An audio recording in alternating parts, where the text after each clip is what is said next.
You need to stop researching and just execute. You don't need another how-to guide. You don't need another how to break into cybersecurity vid. Right now, researching without a plan is the exact thing that's keeping you from breaking into cybersecurity.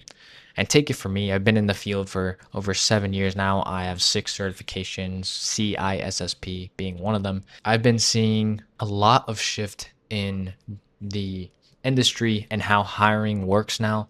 And look, I get it, right? Studying, it feels safe. This is what we all learned in school, right? Study hard and get A's and you'll be successful. But I hate to break it to you, that's just not how the real world works.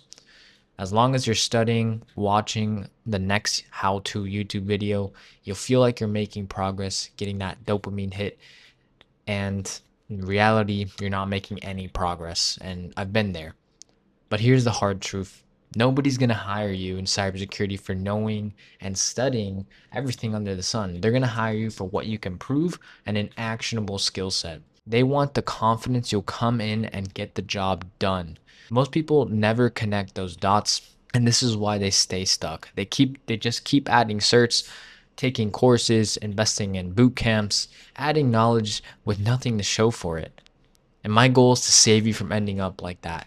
So here's exactly what it takes to switch from research mode to beast mode. And basically what I want to do here is just go through a full 6-month roadmap for you guys. So month one, right? First step, you're going to be picking a role, right?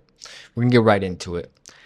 You're going to be picking a role. So I'd recommend SOC analyst or penetration testing to start, as these are the most beginner friendly and don't require as much of a skill set as maybe something like security engineering or GRC or things like this.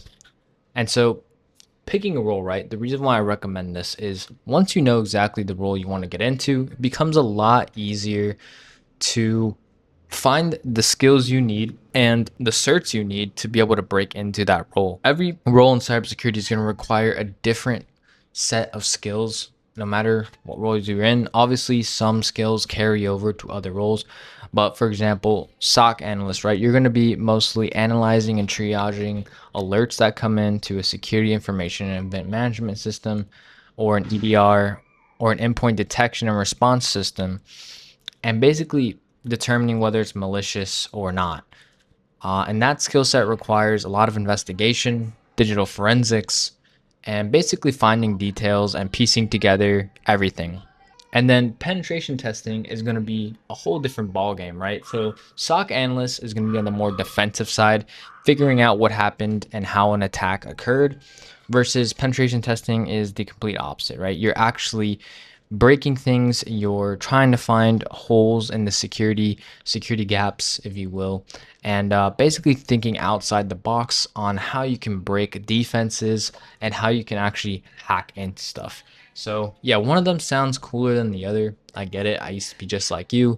It really just comes down to like who you are as a person, what you like to do, things like this. So once you've picked your role, right, we're going to create a schedule and set a daily goal and timeline for this. Because if you don't have this, you're basically going to be in the same exact spot as before you picked the role. Because you can be like, oh yeah, I want to be a SOC analyst. And then you just spend the next 12 months doing nothing, coming home, playing video games, smoking, whatever it is you do in your free time, and not actually making any actionable progress, right? And the whole point of this video is taking action and not wasting time getting dopamine hits on YouTube. For example, right, you can set the goal of like, I want to be a SOC analyst in 6 months, and I will dedicate 2 hours per day to studying and basically taking action, right? So once you have this, what you can do and what I've found has helped me a lot is, so you're going to wake up, right? Every day you're going to feel different. Every day you're going to wake up with more motivation, less motivation, medium motivation. Shit happens in life, right? So what I'd recommend is you set a maximum and a minimum, right? Your maximum is going to be what we just said right now, 2 hours per day studying. Well, I'm just using this example, right? So in the example, we said 2 hours per day of studying. So we're going to have a minimum as well, right? That way we're always making consistent progress, and it doesn't matter how much or how little we do. What matters is that we did it, because this is going to do two things for you. One, You're going to keep the promise to yourself, which is going to boost your self confidence and also in turn give you more motivation. Because if you're like, let's just say you're feeling really down, you don't unmotivated, and you're like, all right, but I need to study, so I'm just gonna do like 15 minutes of studying. The fact that you sat down and did that 15 minutes of studying, you still completed on your promise of studying every day. Yeah, it wasn't 2 hours, but you still sat down and studied. So you're going to feel that win. You're going to get that dopamine hit, and it's going to inspire you to pick it up the next day, right? So for in this example, the minimum we can set maybe is like 15, 30 minutes, whatever is easiest for you to do if you really don't feel like doing anything. And actually what I've found is if I sit down, I'm like, hey, I'm just gonna do this thing for 5 minutes. I've found that I just have the personality type that if I start something, I'll get really, really into it and I'll want to finish it before walking away. If that loop is broken, I get really anxious and irritable.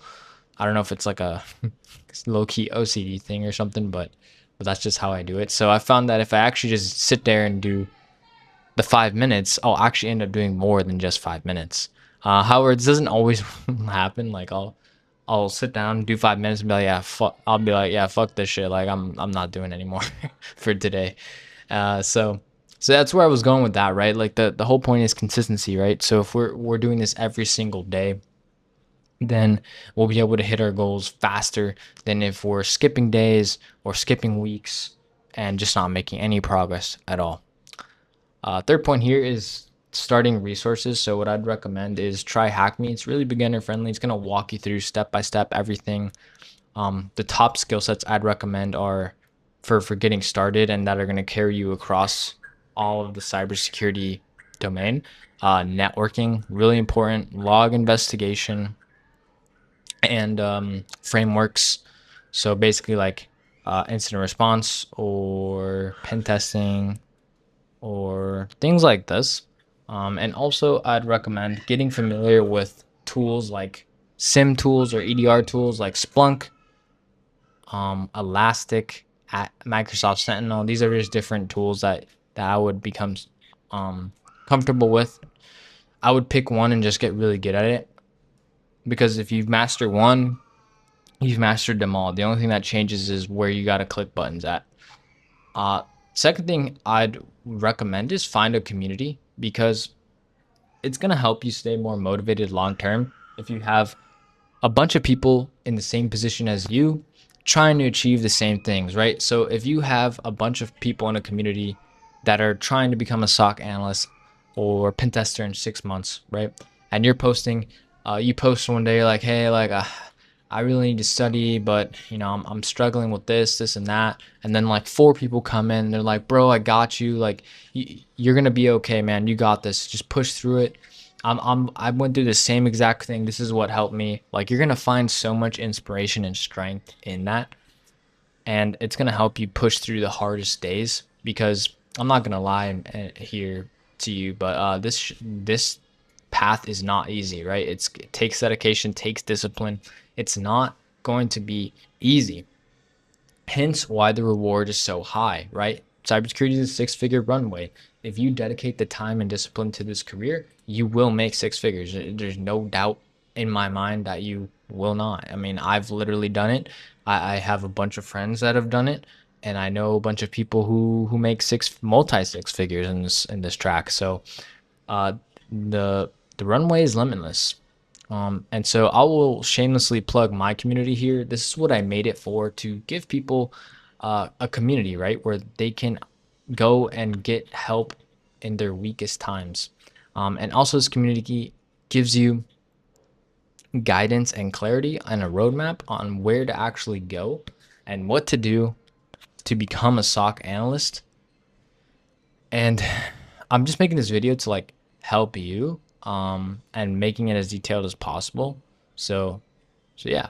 The next thing I would do is find a mentor or a couple people you want to follow their path on, right? And I'd recommend people that are doing what you want to do.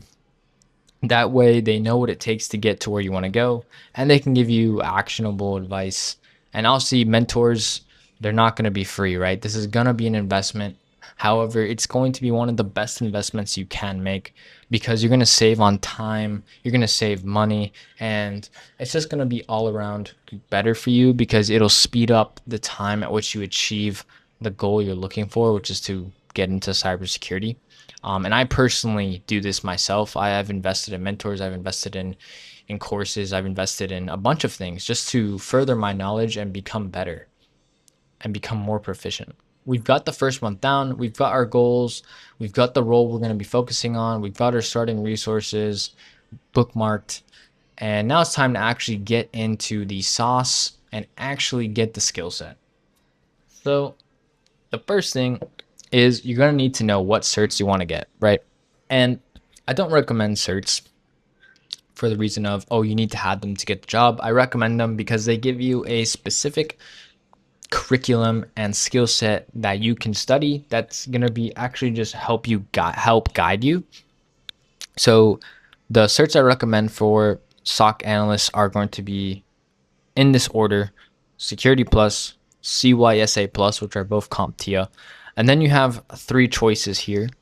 You can go with the cheapest, but they all accomplish the same thing, which is give you hands-on blue team experience because you're doing a SOC analyst role, right?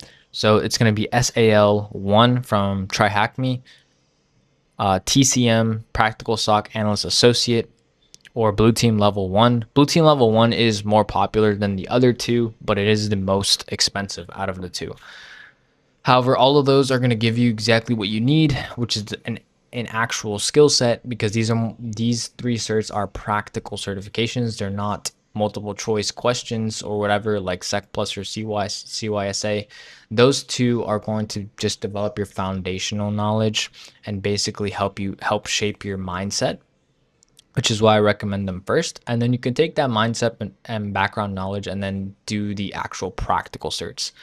And then I do recommend two entry-level cloud certs. So AZ900, which is Azure Fundamentals, and AWS Cloud Practitioner would be really nice to haves. And then if you want to take it even a step further, you can get like Splunk. You can get like vendor certified, so like Splunk or Microsoft Sentinel or whatever. And this just gives you kind of an edge over everyone else. So certs are all fine and dandy, pieces of paper that say you can do the thing, but don't really prove you can do the thing. So certs are necessary for the fact that they are an HR filter. So if you have the certs, you're going to get that green check mark. That's going to get you to the next stage and hopefully the interview stage. But what's really going to get you the job is hands-on projects that give you real-world experience so that when the employer hires you, you can come in there and just freaking destroy any challenge they throw at you and just like a boss, do the job and not require so much hand holding. Like I mentioned, hands-on projects that build real experience. These are projects that are going to be based off things that you would actually experience in the role, right? Think of this, and I'll give you a few examples, right? So you can do a security operations center in Azure, open it up to the internet, and just watch people attack your VM, like try to brute force it and everything like this. And you can investigate those logs, and really just setting up the SOC in general is training in and of itself. Next, you can have setting up a firewall and configuring the rules for traffic. You can get this done in Azure as well by setting up a virtual private server and also configuring the network firewall.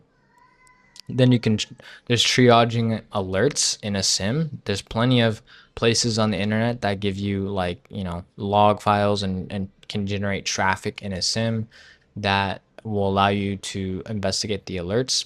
Investigating a phishing email, so basically getting a phishing email from the internet and then basically investigating it, pointing out why you think it's a phishing email and what led you to that conclusion.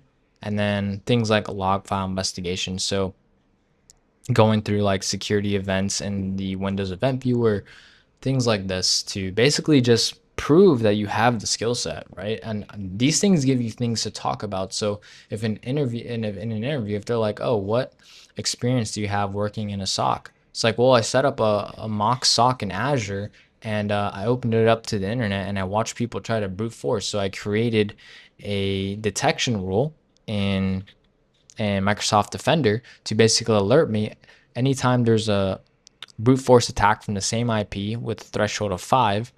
And then I would go in and resolve that, make sure that they didn't actually get access. And like, as soon as you say that, they're like, all right, this guy knows what he's talking about. Like, this guy has done it. He knows what the sauce is and he can cook. So that's why I recommend these projects. And if you want like video guidance or anything, you can like look up YouTube videos of these if you want. I have like a video as well on this channel, like going through the setting up the SOC in Azure, if you want to take a look at that. Also in my community, I have a bunch more projects like this, and we actually do like a bi-weekly meeting where we actually go and do a project like live in a Zoom call with me leading it. So super dope. Last thing you're gonna need is proof, right? So you've got the certs, you've done the projects.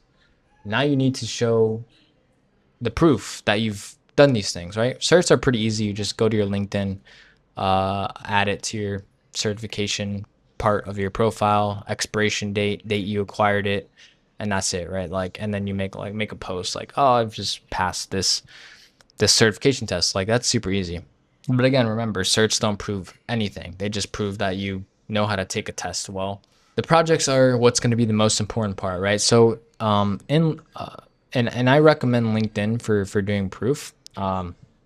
That's just the best one out there in my opinion. There's no other site besides like maybe YouTube or Instagram where I'd recommend posting proof, because employers and recruiters hang out in LinkedIn. Like, that's just the truth of the matter. What you're gonna do is you're gonna want to post this proof publicly, right? If you post things publicly, it becomes undeniable that you have said skill set.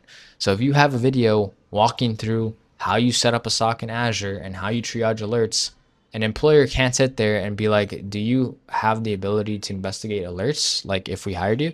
Because you literally have a video that shows that you can do it. So that's the first step in making and posting proof, right? Is you want to make your skill set undeniable to employers, and then the interview just becomes about a culture fit, and if you aren't weird, more so than like, does he have the skill set? And that makes interviews ultimately easier. Posting publicly is going to bring you job offers, right? It's going to bring recruiters in your DMs. And it's also going to show employers how you think, which is actually more important to them than whether or not you can do the job. Like, they want to know that you're not retarded, essentially. So that's the point of uploading on LinkedIn. And so the best way and format for posting proof is videos.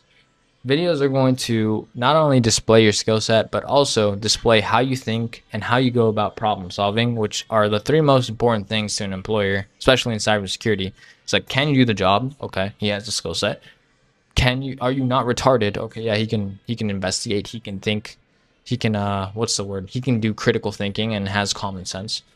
All right, so let's just give him the job.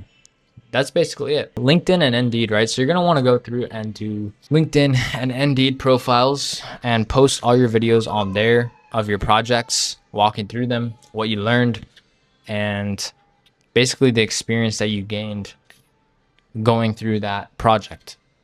And I have a couple examples of this like in my community as well, and I walk through like how to actually set them up to get the most visibility, if that's something you're interested in. But I also will make a video in the future like going more in depth on this, because it's going to be your lifeline. Basically, it's going to bring you jobs, it's going to bring you recruiters, it's going to bring you opportunities, and that's how we get paid at the end of the day.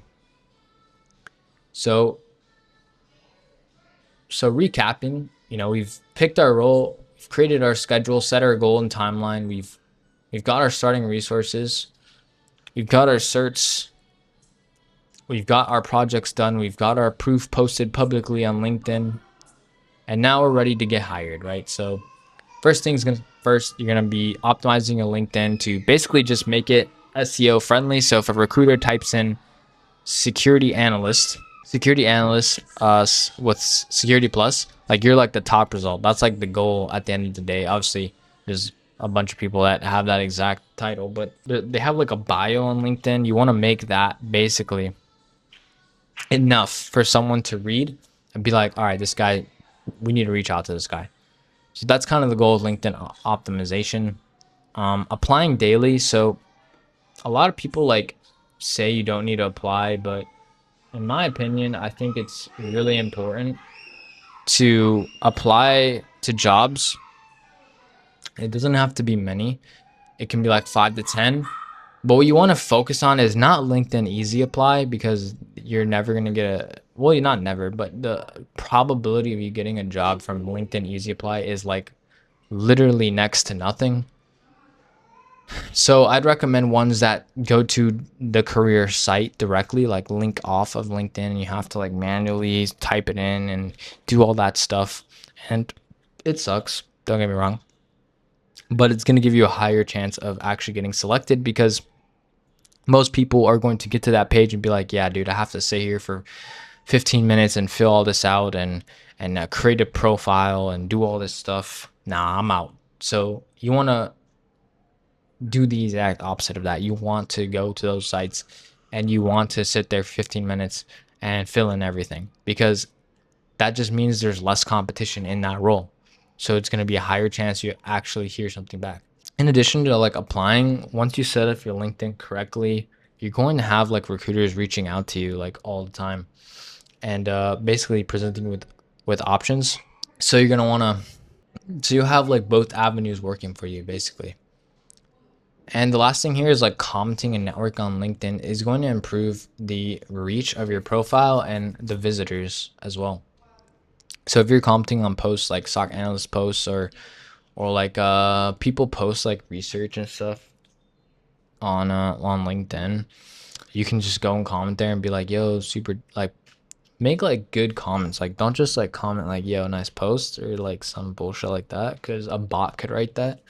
But make it meaningful, make it seem like you actually read the content and like ingested it, and put some critical thinking behind your comments, right? So if someone posts something like, oh, I just got security plus and I learned this and it was really interesting, like this part of the test, and like this was super hard for me on this test, and they're just kind of like going through it. You can comment like, yeah, man, like I had a similar experience going through Sec Plus. Like the hardest thing for me was actually this, and this is actually what helped me with that part. And dude, super dope. Like congratulations for getting Sec Plus. Um, yeah, dude, something like that. That's a little more thoughtful than just like, yeah, congratulations, or just liking the comment, like like everyone else is gonna do. But that's going to help you stand out. It's going to bring you more eyeballs to your profile, which ultimately is going to attract recruiters, which ultimately will attract opportunities.